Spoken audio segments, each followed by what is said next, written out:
একসময় স্কটল্যান্ড ছিল ইংল্যান্ডের অধীনে, আর তখনকার যে স্কটল্যান্ডের রাজা ছিল তার নাম ছিল রবার্ট ব্রুস।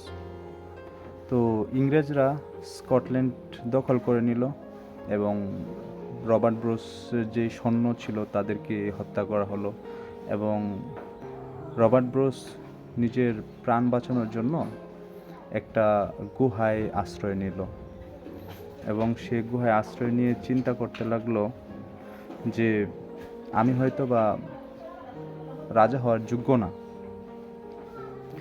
আমার ভাগ্য এতটাই খারাপ যে আমার রাজা হওয়ার মতো যোগ্যতা আমার নেই।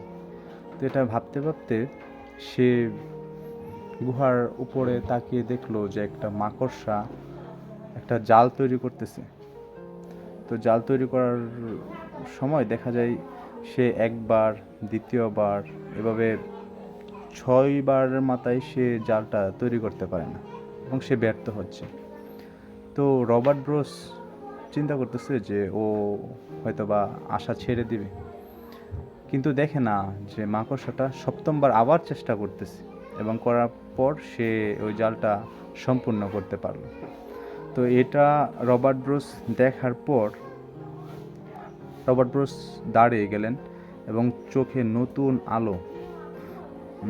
যদি ছোট্ট একটা মাকড়সা এভাবে বারবার চেষ্টা করার পরে যদি সে সফল হতে পারে, তাহলে আমি কেন পারবো না?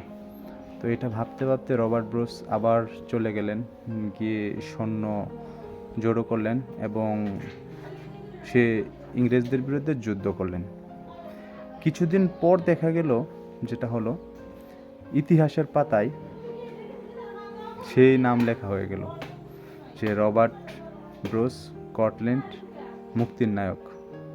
তো এই যে এই গল্পটা থেকে আমরা যেটা শিখতে পারলাম সেটা হলো, জীবনে যতবারে ব্যর্থ হও না কেন, যদি তুমি হাল না ছাড়ো, তাহলে সেই শেষবারটাই তোমার সাফল্যের মুহূর্ত।